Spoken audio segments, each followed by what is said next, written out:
할렐루야. 우리 앞뒤 사랑과 인사합니다. 예수님의 이름으로 사랑하고 축복합니다.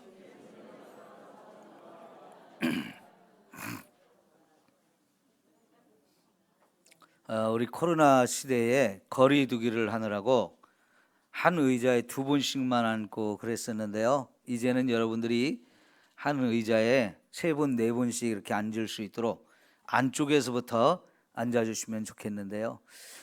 뒤쪽에는 자리가 부족하고 앞쪽에는 이렇게 또 많이 빈자리가 있으니까요. 특히 앞에서부터 앉으실 때 안에서부터 앉으셔서 늦게라도 오시는 분들이 편안하게 자리를 찾아 앉을 수 있도록 협조해 주시면 고맙겠습니다. 여러분, 오늘 어린이 주일이죠? 다들 꿀을 드셨나? 어린이 주일인데 좀 기쁘고 즐겁게 드렸으면 좋겠는데, 사실은 어린이 주일이지만 마음이 그렇게 편치가 않아요. 우리 교회에도 어린이들이 많이 줄었기 때문에 그래요. 그나마 하나님이 일메곤의 아이들을 보내주셨기 망정이지요. 안 그랬으면 우리 주일학교 아이들도 너무 숫자가 많이 줄었어요. 왜 이렇게 됐나요? 오늘 이 시대를 인구 절벽의 시대라고 얘기를 합니다. 급격하게 인구가 줄어들고 있는데 제일 큰 원인이 우리가 산하 제한 정책에 따라서 둘씩만 낳자고 하는 것이 국가 정책이었고, 우리가 그걸 잘 따르다 보니 그때는 그게 좋은 줄 알았는데요. 지금은 그 여파가 아주 심각한 국가적 위기로 우리에게 찾아오고, 교회도 심각한 위기를 경험하게 된 거지요. 국가 정책이었지만 사실은 뒤늦게 우리가 깨달은 게 뭐냐면 성경적으로 옳지 못하다 하는 거였어요.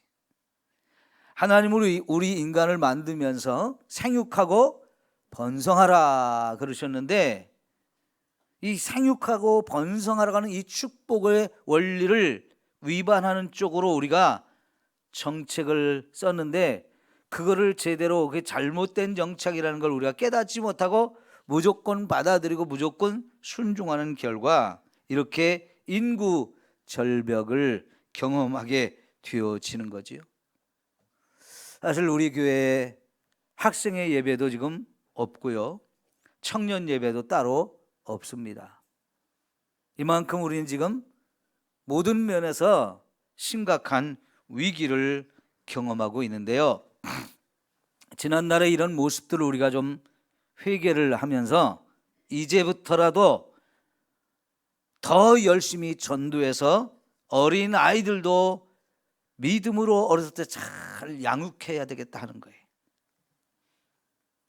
정말 우리 아이들을 믿음으로 잘 양육해서 하나님 나라의 귀한 일꾼들을 세워가고자 하는 이런 다짐과 결단을 하면서 오늘 예배를 우리가 함께 드려야 할 줄 믿습니다.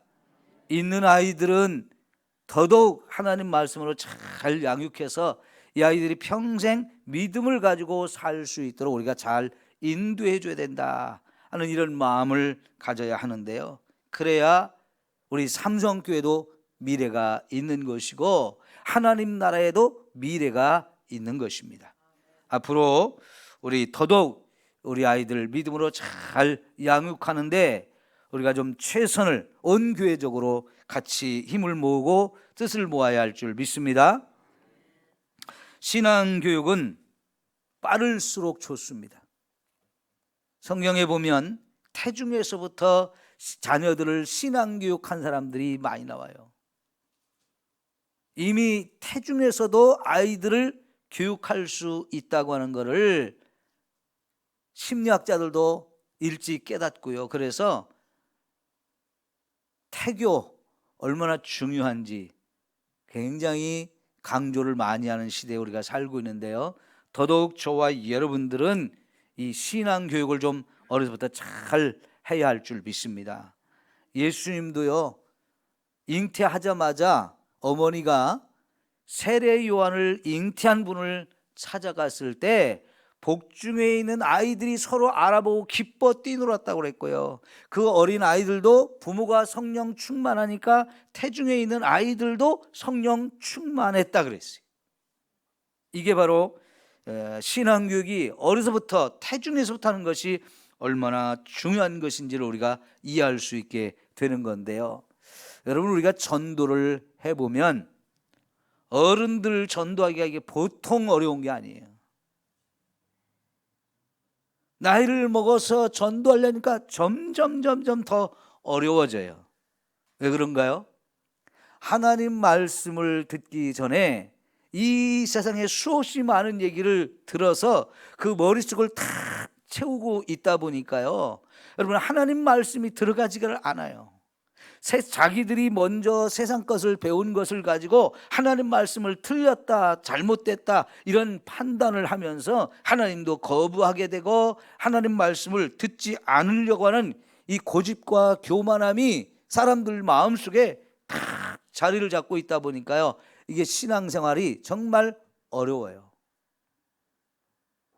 전도하기도 그만큼 어려운데, 그러나 우리가 어린아이들 전도를 해보면요, 아이들은 너무나 순수하게 쉽게 이 복음을 잘 받아들이는 것을 볼 수 있거든요. 그래서 우리가 이왕이면 어린아이부터 전도하고, 그래서 그 아이들을 일찍부터 하나님 말씀으로 잘 양육하면 그 아이들이 하나님 말씀 안에서 바르게 자랄 수 있고 아름다운 꿈과 비전을 가지고 자라서 하나님 나라를 세워가는 귀한 일꾼들이 되게 할 줄 믿습니다. 오늘 우리가 읽은 시는 저자가 나오지는 않지만 다윗이 지었을 가능성이 굉장히 많아요. 그래서 이 다윗이라고 생각하고 이 시를 읽어보면 5절 말씀, 6절 말씀에 보면 자기의 태중에서부터 하나님이 나를 선택하셨고 그 태중에서부터 하나님을 믿게 만들어서 하나님을 의지하게 하고 하나님을 소망으로 삼고 어려서부터 하나님만 신뢰하며 살 수 있게 되었다는 것을 고백하고 있는 걸 우리가 확인해 볼 수 있어요. 그러다 보니까요, 한평생 살아가는 동안에 자기 입에서 찬송이 끊일 날이 없었고 평생 자기의 삶은 하나님께 영광을 돌리는 삶이 되었다라고 얘기를 합니다. 다시 말하면 어린 시절 하나님을 믿게 되면서부터 그 믿음이 변함이 없이 한평생 자기를 지켜주고 그 믿음 안에서 살게 되었다는 것을 고백하는 거죠. 그러니까 어린아이 이 신앙교육이 평생 가는 것을 볼 수 있는데요. 그래서 오늘 여러분 주보의 제목이 3살부터 80까지 했는데 제가 나중에 다시 이 설교 제목을 정리를 하는데 3살 믿음 80까지 이렇게 다시 정리를 했어요. 여러분, 그러니까 우리가 3살적 배운 것이 80까지 간다고 그러잖아요. 믿음도 마찬가지입니다. 어려서 일찍 이 신앙의 훈련을 잘 시켜주면 평생 그렇게 변함없이 믿음 안에서 하나님의 은혜와 사랑을 누리며 살게 되어진다는 거지요. 여러분, 소라를 잡아먹으면 맛있죠? 네? 소라. 근데 소라도 있지만 소라게라는 게 있어요. 게 중에 소라게가 있는데 걔네들은 한 종류가 한 100가지 정도가 된다 그러는데요. 그 중에 어떤 것들은 태어날 때부터 소라 껍데기를 등에 쥐고 나오는 애가 있고요. 어떤 애는 그게 없어가지고 살면서 빈 소라 껍데기를 자기 집으로 삼고 사는 이런 개들을 소라개라고 하는데요. 처음에 태어날 때 껍데기를 가지고 나오지 못한 개들은 크면서 자꾸 자기 몸에 맞는 껍데기를 찾아야 돼요. 그래서 자기 몸에 맞겠다 싶으면 쏙 들어가서 그 소라 껍데기를 자기 집으로 삼고 살죠. 그런데 여러분, 이 개가 시간이 지나면 자기 몸은 커지는데 소라 껍데기는 안 커지잖아요. 그러니까 어떻게 합니까? 살던 집을 아낌없이 버리고 그보다 더 큰 소라를 이제 찾아야 돼요. 그래서 그 소라 껍데기를 또 찾게 되면 그 속에 들어가서 또 살고, 또 커지면 또 찾아야 하고 또 찾고, 평생 계속 이사를 많이 다녀야 돼요. 살던 거 버리고 또 찾아야 되고, 버리고 또 찾고. 여러분, 가만히 보면 신앙생활을 하시는 분들 중에도 소라게처럼 사는 사람이 있는 것 같아요. 주일날은 교회 다니는 사람 행세를 하면서 교회 예배 자리에 오는데, 예배 마치고 삶의 현장으로 가면 세상과 짝해가지고 믿음 없는 사람처럼 사는 이런 모습들이 사실 이 시대에 너무 많아졌거든요. 사랑하는 성도 여러분, 저와 여러분은 평생 예수님을 옷 입고 이 한 벌만 입고 사는 저와 여러분이 되어지기를 축원합니다. 그러려면요, 어려서부터 믿음을 갖게 해주는 게 너무너무 중요해요. 하나님을 어려서부터 신뢰하며 그분을 의지하며 그분을 나의 소망으로 삼고 나의 힘으로 삼고 사는 것이 최고의 은혜요 축복인 줄 믿습니다. 그러다 보니까요, 자기는 평생 하나님을 찬송하는 자가 되어지고 하나님의 영광을 돌리며 살 수 있는 너무나 복되고 아름다운 인생이었다고 고백을 합니다. 사실 다윗의 일생을 쭉 살펴보면 다윗의 일생을 어떻게 보면 고난이 끊이지 않는 그런 삶이었다고 볼 수 있어요. 정말 하나님을 잘 믿는 사람이었지만 고난이 너무나 많았어요. 다윗만 그런 게 아니고 사실은 저와 여러분의 인생 자체가 고해라고 할 만큼 고난은 끊이지 않습니다. 근데 그 고난이 우리에게 닥쳐올 때 우리가 그 고난 속에서 어떻게 사느냐는 것이 참 중요한데요, 그런 고난의 현장 속에서도 다윗은 찬송을 잃어버리지 않았어요. 그런 속에서도 하나님께 영광을 돌리는 삶을 살려고 끊임없이 노력을 했어요. 왜냐하면 그 고난의 현장 속에 하나님이 나와 함께 해주신 것을 늘 경험했기 때문인 거지요.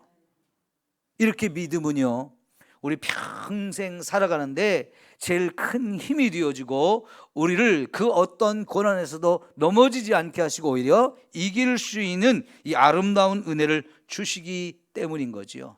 다윗이 이런 은혜를 항상 누리며 살아왔다는 거예요.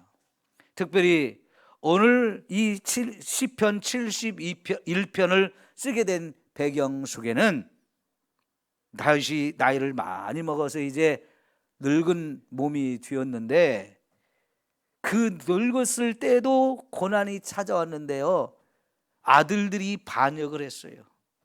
왕의 자리를 탐내면서 자기들이 왕이 되겠다고 반역을 일으켜서 아버지를 쫓아내고 죽이려고 하는 이런 위급한 상황이 벌어졌는데, 거기에 평생 자기와 함께 동고동락을 했던 최고의 신복들이 거기에 배반자에게 가담을 해서 자기를 그들도 배반하는 거예요.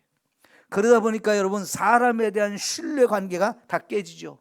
아들도 배반하고 친구도 배반하고 가장 가까웠던 신복들도 배반하니까 누구를 더 믿을 수 있겠어요? 그런 가운데에서 여러분, 하나님은 나를 변함없이 사랑해 주신다 하는 이 믿음이 있으니까요, 그 고난 속에서 다시 한번 또 하나님을 의지하고 하나님이 나를 좀 살려달라고, 나를 이 고난 속에서 건져달라고 이렇게 또 간절히 기도하는 내용이 오늘 이 시의 내용이거든요. 여러분, 우리가 이렇게 믿음을 갖게 되면 하나님이 언제든지 저와 여러분의 힘이 되어주고 구원자가 되어주시고 이렇게 축복하시는 삶을 우리가 누리면서 살 수 있게 된다는 거죠. 그래서 여러분 9절에 보니까 늙을 때 나를 버리지 마시며 내 힘이 쇠약할 때 나를 떠나지 마소서 그랬어요. 다윗이 이미 늙어버렸고요, 힘도 다 빠졌습니다. 그런데 이렇게 반란이 일어났단 말이죠. 아들이 반역을 하고 친구들이, 가장 가까운 신복이 거기에 가담해서 자기를 죽이려고 하고 이 왕권을 빼앗아 가려고 하는 이런 상황 속에 이미 늙어서 힘도 없으니 내가 이들을 이길 만한 그런 힘이 없는 거예요.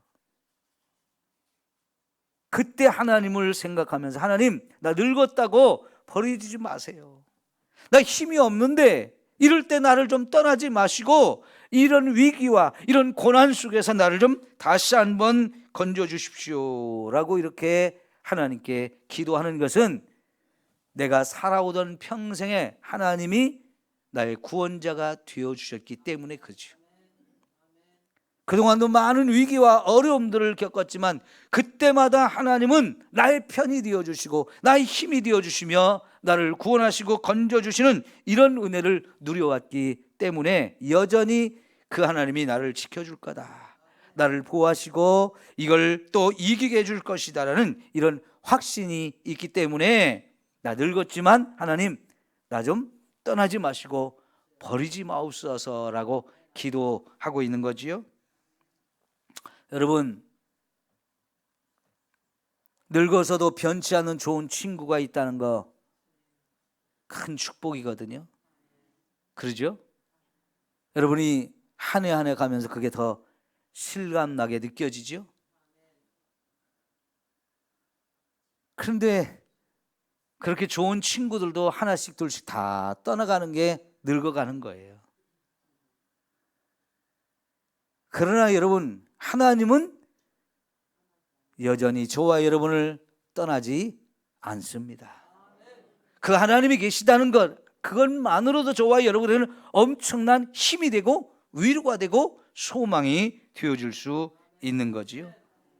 언제든지 무슨 일이든지 하나님께 달려갈 수 있고 도움을 요청할 수 있는 이런 하나님이 있다는 거, 그게 정말 귀하고 아름다운 축복인 거지요. 다윗이 지금 그런 은혜를 누리고 있는데요, 오늘 이 자리에 있는 여러분 모두도 나이를 아무리 먹어도 하나님이 나와 함께 하신다, 이 믿음을, 이 은혜를 여러분 모두가 누릴 수 있기를 축원합니다. 우리 가운데 어떤 분들은 어려서부터 신앙생활 하신 분도 있고, 어떤 분은 젊어서 혹은 또 나이를 먹어서 이런 신앙생활을 하신 분들이 있는데, 여러분이 처음 신앙생활을 하던 그때부터 지금까지 하나님이 여러분을 떠나신 적이 있었나요? 생각해 보십시오. 하나님은 결코 저와 여러분을 한 번도 떠나지 않으셨던 분입니다. 그래서 우리가 고백하잖아요. 나의 나된 것은 하나님의 은혜였고 내가 지금까지 살면서 누렸던 모든 것이 다 하나님의 은혜라고 고백하지요. 그 하나님의 은혜는 지금도 저와 여러분에게 필요한데 하나님이 지금도 그 은혜를 우리에게 주고 계셔요. 아무리 늙어서 쓸모없어도 힘이 다 빠졌어도 하나님은 여전히 저와 여러분과 함께 계시는 너무나 좋으신 우리 하나님이신 줄 믿습니다. 그러니까 여러분, 우리 자녀들 어려서부터 하나님을 믿게 해주면 그 아이들이 평생 하나님과 동행하면서 하나님의 이 은혜를 평생 누리며 살 수 있게 해줄 수 있다는 거지요. 그래 얼마나 이게 귀하고 아름다운 일이냐 하는 거지요. 사실 이제 말씀을 더 생각해 보면 오늘 말씀은 다윗이 늙어서 자신의 어린 시절부터 쭉 돌아본 것 같아요. 생각해 보니까 나는 기억도 안 나는데 내 어머니의 태중에서부터 나를 하나님이 선택해 주셨다라고. 그 어려서부터 우리 부모님의 가르침을 따라서 내가 하나님을 믿게 되었는데 매 순간순간 삶의 많은 과정마다 하나님의 은혜가 얼마나 컸었는지를 이렇게 돌아보면서 감사하고 그런 은혜를 고백하고 있는 것을 볼 수 있습니다. 여러분, 다윗의 어린 시절 그는 목동으로 살았다고 우리가 알고 있고요. 그가 특별히 어린 시절 목동 시절에 경험했던 하나님의 은혜를 나누는 걸 보면은 자기가 양떼를 끌고 다닐 때에 어떤 때는 사자들이 잡아먹으려고 달려들고 어떤 때는 곰이 잡아먹으려고 달려드는데, 그럴 때 나만 살겠다고 양을 버리고 도망가지 아니하고, 하나님이 나의 목자가 되어주신다는 것을 이렇게 확신이 있었기 때문에 믿음을 가지고 그 사자와 맞서 싸우고 곰과 맞서 싸워서 내 양떼를 지켰다는 걸 고백하잖아요. 이거는 엄청난 은혜이고 엄청난 체험이죠. 그 어린아이가, 10대의 어린아이가 어떻게 사자와 곰 이런 것들하고 맞서 싸울 수 있었겠습니까? 거기에는요, 전능하신 하나님이 나의 하나님이시고 그 하나님이 나의 힘이 되어주신다는 것, 나를 지켜주신다는 이 사실을 확신하고 있었기 때문에 그 하나님의 힘을 의지하고 나가서 사자와 곰과 맞서 싸울 수 있었던 거지. 그 체험이 있다 보니까요, 그가 골리앗 앞에 섰을 때 어마어마한 거인 장군이었고 칼과 창으로 단단하게 무장을 한 사람이었지만, 이 어린아이가 감히 자기가 가서 싸우겠다고 나서잖아요. 그때의 고백이 뭐였습니까? 너는 칼과 단창으로 내게 나오지만 나는 만군의 여호와의 이름으로 너에게 간다. 자기 뒤에 하나님이 계시다는 확신이 있었어요. 그 하나님이 자기를 지켜주시고 자기를 통해서 얼마든지 저 거인도 쓰러뜨릴 수 있다는 이 확신을 갖고 있기 때문에 감히 거기에 맞서 싸웠는데요, 실제로 그가 물맷돌을 던졌을 때에 그 물맷돌이 골리앗의 이마에 가서 탁 박혔다는 거, 이 놀라운 일 아닙니까? 잘 던져서 잘 맞췄다는 얘기가 아니고요, 갑옷을 머리에서 발끝까지 다 입었기 때문에 던질 곳이 얼굴밖에 없었지만은 하여간 그곳을 향해서 던졌는데, 무서운 것은 이마 이 뼈가 얼마나 단단한데요, 그 이마 뼈에 자기가 던진 돌멩이 가서 팍 박힐 정도였다는 것은 이게 다윗의 힘인가요? 이거는 하나님의 힘이 그렇게 만들었다고 볼 수밖에 없는 거잖아요. 다윗이 그런 믿음을 가지고 했기 때문에 믿음대로 그와 같은 일이 실제로 일어난 줄 믿습니다. 이렇게 다윗은요, 아주 어린 시절부터 그 하나님을 믿게 되면서 많은 하나님에 대한 확신과 체험을 하면서 이렇게 살아왔던 것이지요. 그런데 이 다윗이 어떻게 이런 믿음을 어려서부터 가질 수 있었을까요? 다윗이 태어난 시대는 사사시대입니다. 여러분, 성경에서 사사시대 특징이 혼란과 타락의 시대, 죄악이 너무너무 관영했던 시대, 아마 이스라엘 역사 가운데서 그 시대가 가장 어두웠던 시대, 가장 혼란 극심했고요, 하나님을 거역하면서 온갖 죄악이 난무했던 그런 시대인데요, 이 시대에 다윗이 살면서 하나님을 제대로 믿는 사람으로 컸다는 것, 이게 놀라운 일이에요. 여러분, 여호수아 24장을 한번 찾아서 확인해 볼까요? 여호수아서 24장입니다.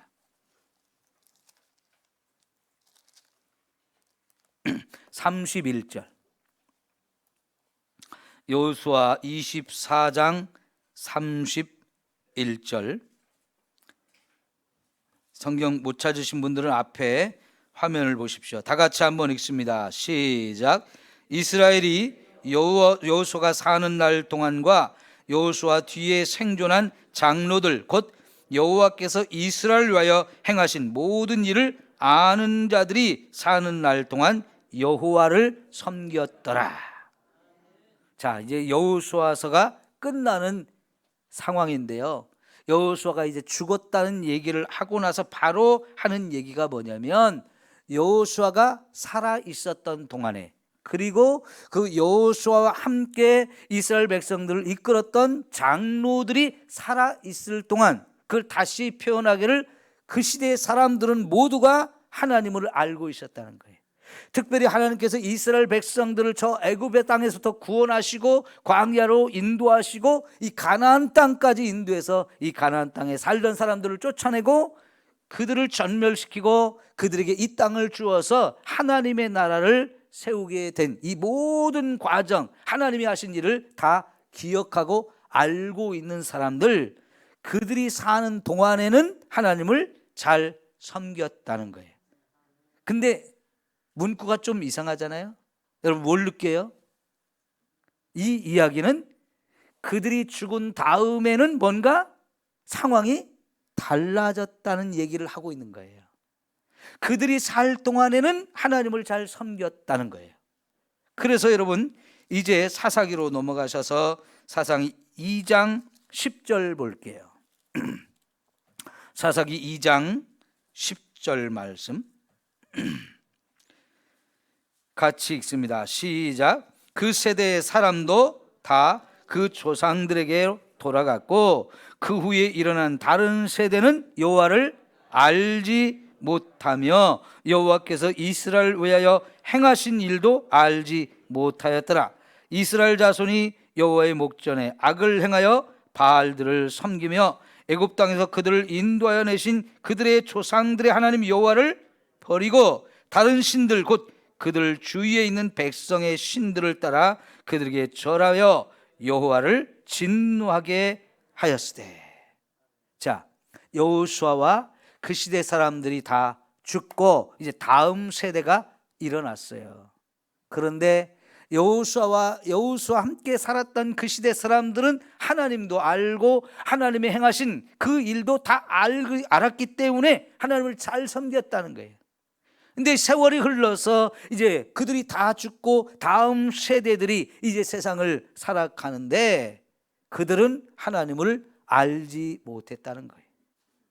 하나님을 알지 못하니까 너무나 쉽게 하나님을 버리고 떠나서 하나님이 아닌 우상들을 섬기게 되니까 결국은 하나님의 진노를 받게 되더라 하는 것. 이게 사실은 사사기 전체의 핵심적인 내용인 거예요.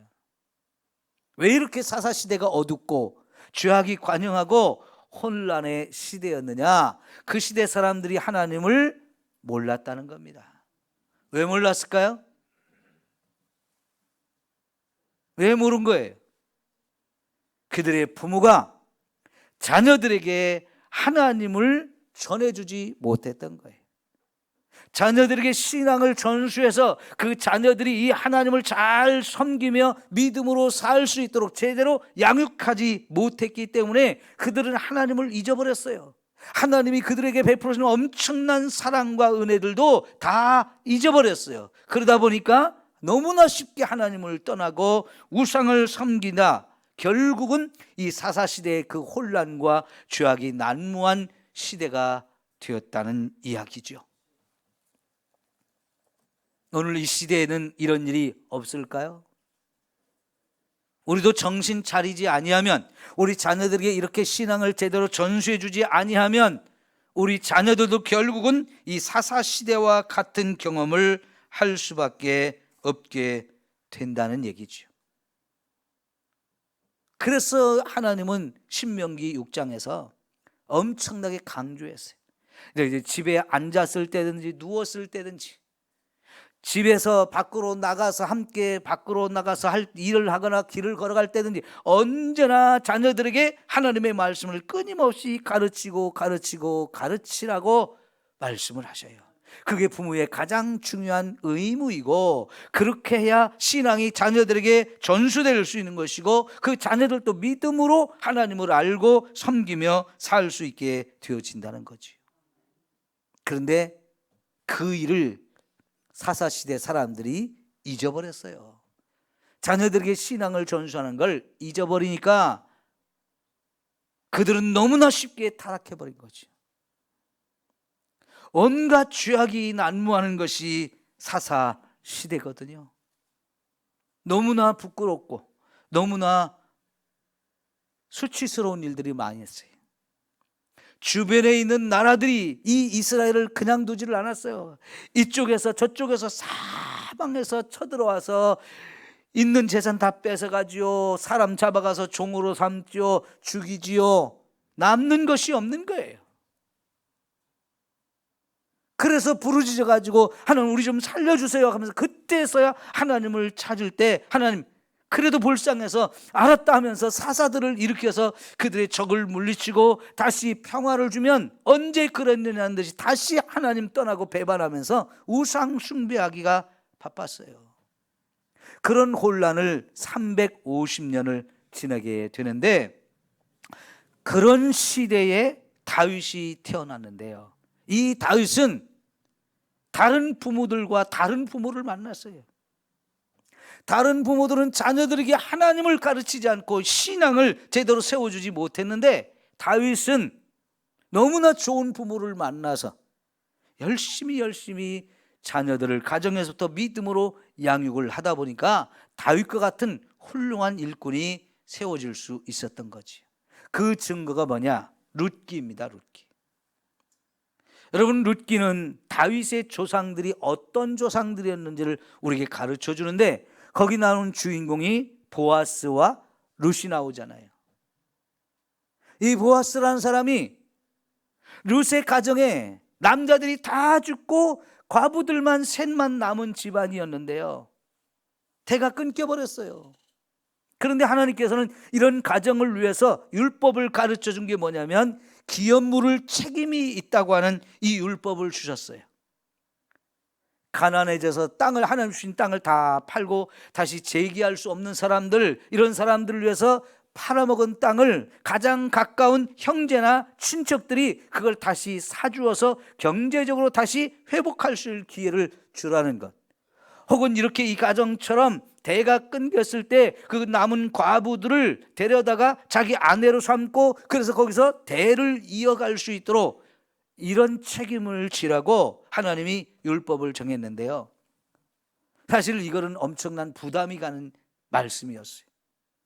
특히나 땅을 다시 사주라는 것은 경제적으로 엄청난 부담이 가는 거기 때문에 이런 하나님의 율법을 받았어도 지키지 못하고 지키지 않는 사람들이 많았는데요, 보아스라고 하는 사람은 이게 엄청난 재산상의 손해를 입는데도 불구하고 이 집에 팔아먹은 땅을 다 사주고 그 룻이라고 하는 여인 자기 아내로 맞아서 그 가문에 대를 잇게 만들어주거든요.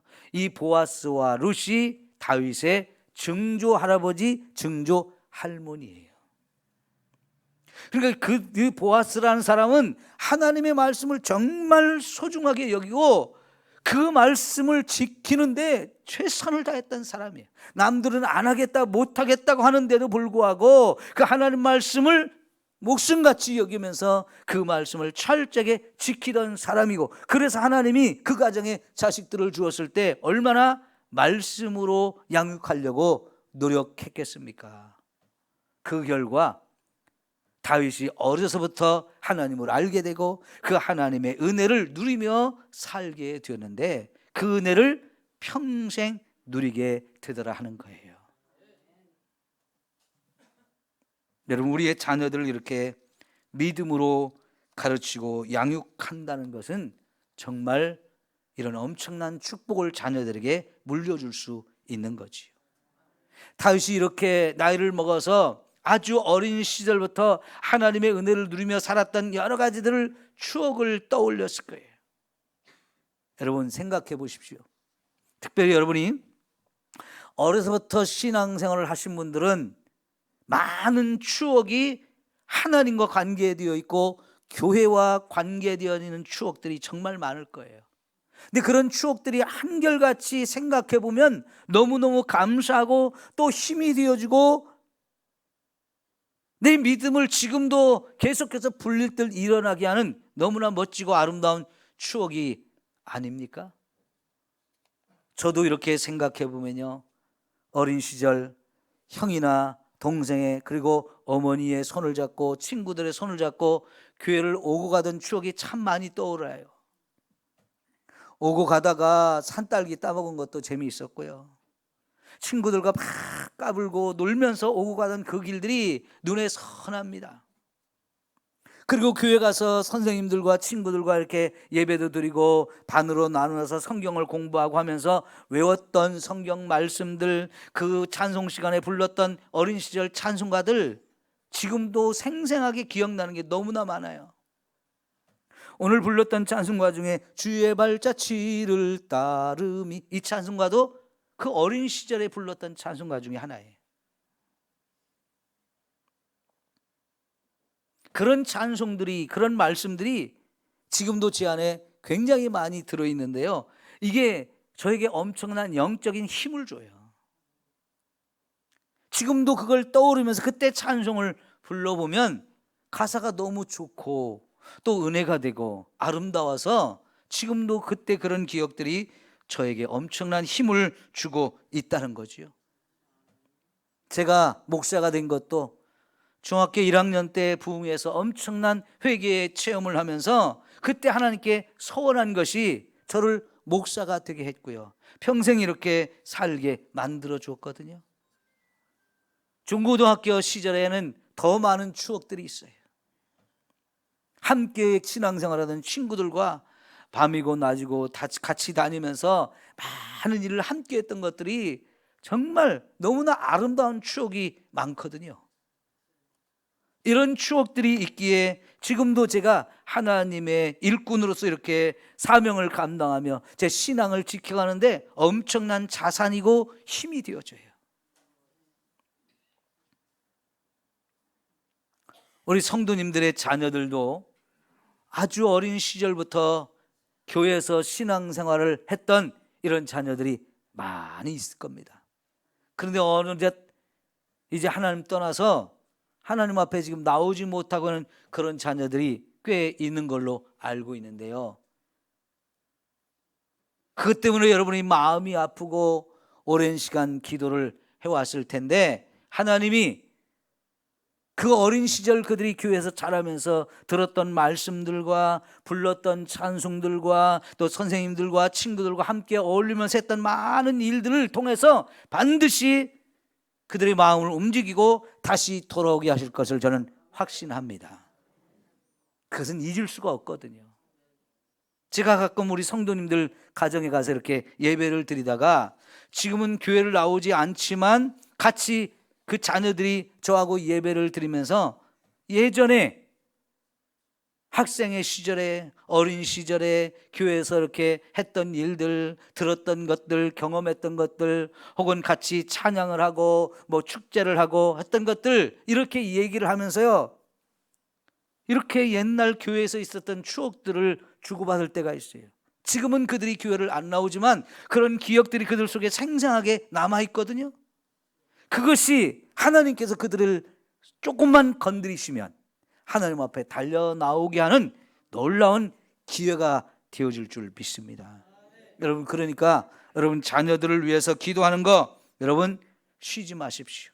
포기하지 마시고 이제는 안 되나 보다 낙심하지 마십시오. 반드시 하나님이 그들 속에 있는 그 씨앗들을 통해서 역사하셔서 그들이 이 하나님 앞에 다시 돌아와서 이 하나님의 은혜를 마음껏 누리며 살아가는 그런 역사가 주어질 줄 믿습니다. 다윗도 이제 늙었죠. 세월 앞에 누가 장사가 있겠습니까? 그 넘쳐나던 힘도 다 이제는 사라졌고요. 거기다가 고난까지 찾아왔습니다. 그러나 하나님에 대한 믿음은 여전히 뜨겁고 확실합니다. 그러니까 하나님을 향해서 여전히 소망을 가지고 기도하는 거지요.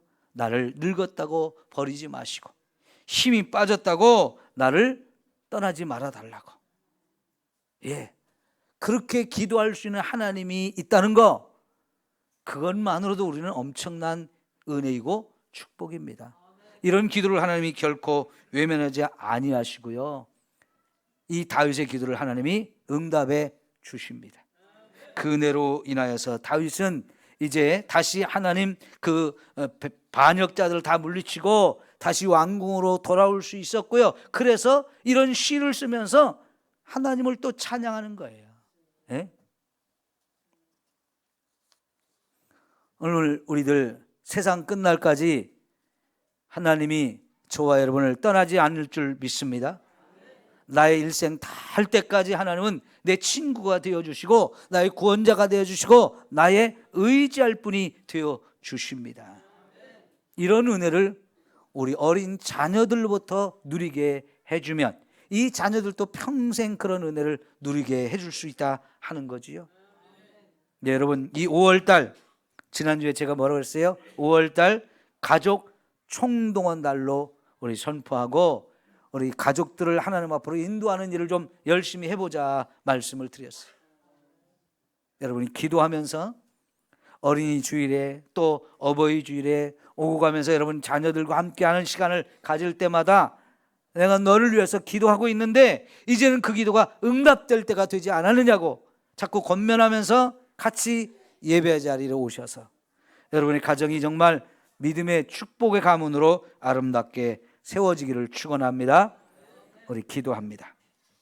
하나님 아버지 감사합니다. 오늘 이렇게 하나님께서 어린이 주일을 맞게 하시고 우리에게 베푸신 그 은혜와 사랑이 얼마나 컸는지를 돌아봅니다.